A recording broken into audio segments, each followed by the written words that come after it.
Hello everyone and welcome back to Tabletop Tea Time. This is the monthly show where I invite some creators on to talk about a topic all about board games. And this month, it's games that are just pure fun. For me, there's a few games that spring to mind, and I have talked about one of them, which is just about there on the shelf, Pitch Car, over and over again on the channel. So I won't bore you with an extensive talk about it, but it is, to me, the epitome of that just pure fun, because you can put the game on the table, you can make the track out of the wooden pieces, put one of those discs that are the cars down and tell someone to flick it round the track, and they instantly know 99% of how you play, how you win, and, well, they can just start having fun. And that's what pure fun is all about. You don't need to tax your brain, you just instantly play. But another game that's similar, well, actually it's just about there on the shelf, and that is Ice Cool 1 and 2.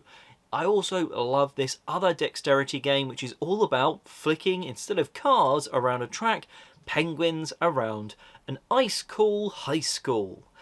You are either going to be doing it as a race, you can do it in teams, or you're going to be just flicking around, going through these doors to collect your colour penguins fish. It's that simple, and then you can get good.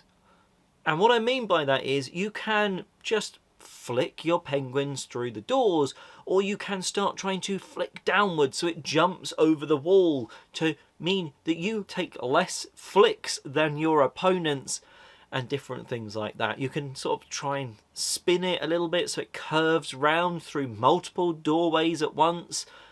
It's just one of those games that I've never had it fall flat. It gets the table, everyone's up for it. Instantly they're standing up, they're looking around, they're trying to work out, oh, do I go that way? Am I going to be bouncing off that wall? And then they go in, they try and flick. Sometimes it works. Sometimes they'll hit the frame of it and bounce back. Sometimes they'll just go off in the wrong direction. Their flick was really bad, or too strong or too weak compared to what they were trying to do. And it's just been a lot of fun every time it hits the table.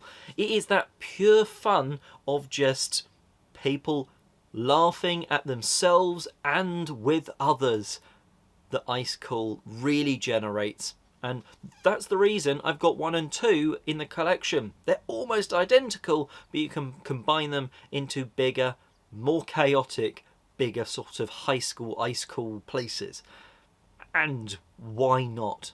So much fun with Ice Cool. And now let's pass over to Evan, who's going to talk to you about a game, and I admit I've never heard of it, but it really does look a blast to play. Hey everybody, I'm Evan, and today I'm going to show you a game that you have probably never heard of.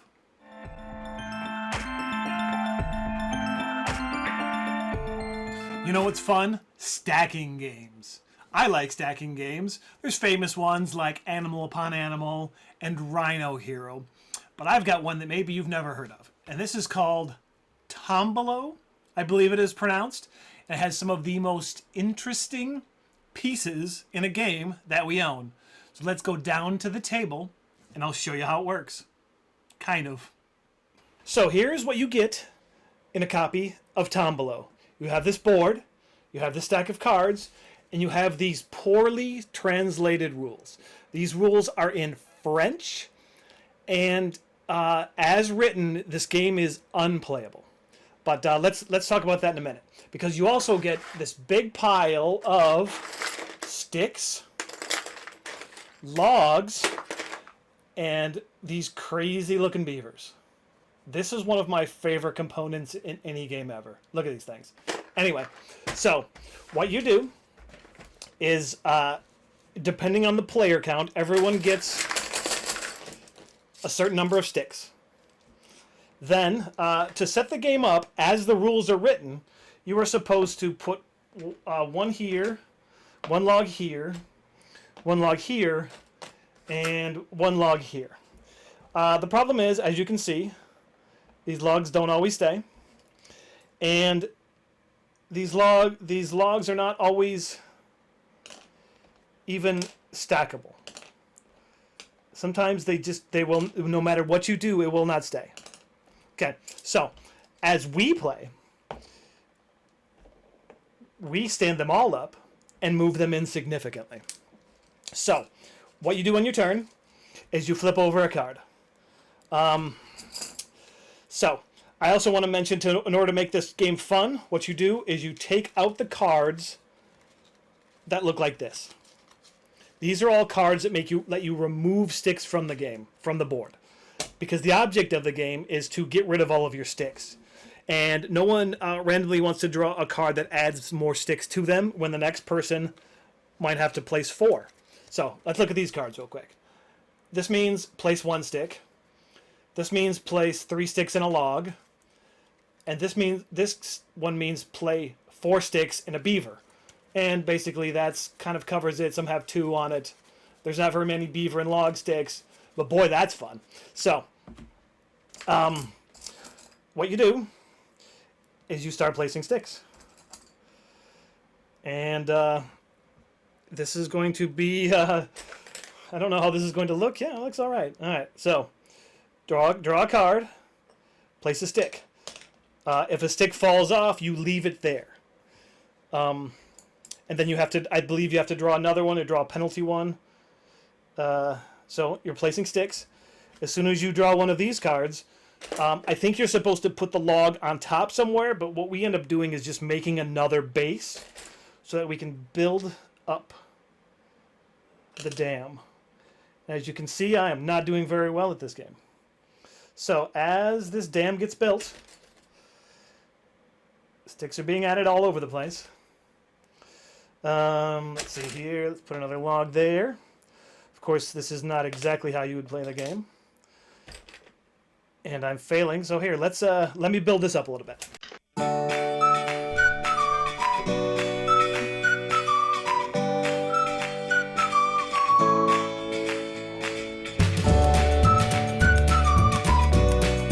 As you see, as the dam gets built, it gets crazier and crazier and harder to place sticks. But honestly, I like placing sticks in fun ways. Like off the top of the beaver's head. Of course, I might not be able to do it now. Oh, here we go. Like this. There's probably not any rules against it, right?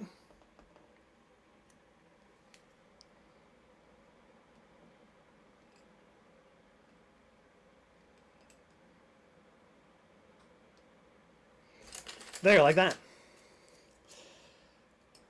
And seriously, that's the whole game.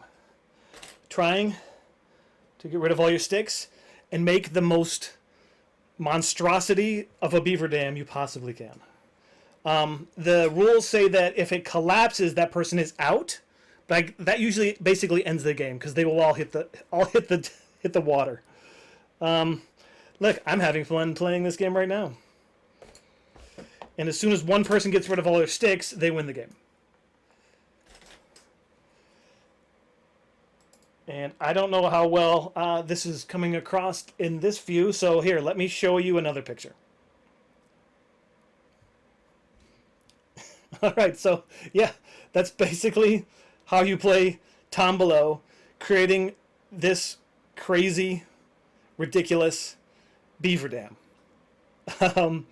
You know, the problem with this game is the rules are broken. Like I said, we had someone who spoke French who looked at the French rules and they made a lot more sense than whatever they translated into English. So, yeah, well, there you have it. Let's go back up and I'll tell you what I think about it. And there you have it. That's Tombolo. A very interesting and unique stacking game in our collection. And because of these interesting pieces and the fact that it is super fun, we've played this a lot, had a lot of fun with it over the years. Probably don't play it as much these days now that the kids are older. But yeah, this one is never leaving my collection. Even though one weird thing is it's for ages 7 to 12. So I guess if you're outside of that age range, you're not allowed to play this game. But sure, whatever you say, game, because we've listened to all the rules that are printed inside of you. We don't. So the question is, where can you find this? I don't know. I tried to find some sources selling it. There's some sketchy looking websites that claim to have copies. I don't know if I'd trust them. You might be able to find one on eBay, maybe. Otherwise, maybe if you live in France, it's on every store shelf. I don't know. So good luck if you're looking for a copy. But hey, come on over. I'll play it with you. All right. Well, I guess that wraps up this month's Tea Time. I had a great one. Hope you did too. And I'll see you on the next one. Bye. And now for something a little bit different, I'm going to show you a sneak peek of an interview that I've done with Christof Tisch. He is a board game graphic designer, has been working for a long time in this industry, including games like Carcassonne, Dominion, Ark Nova, and very recently the Ark Nova spin-off Sanctuary. He's worked on all of those games, those series, and many more things. And well, I thought I'd interview him, and this part was when he was talking about a tip that he could give to sort of people that are just starting out and wanting to be board game graphic designers.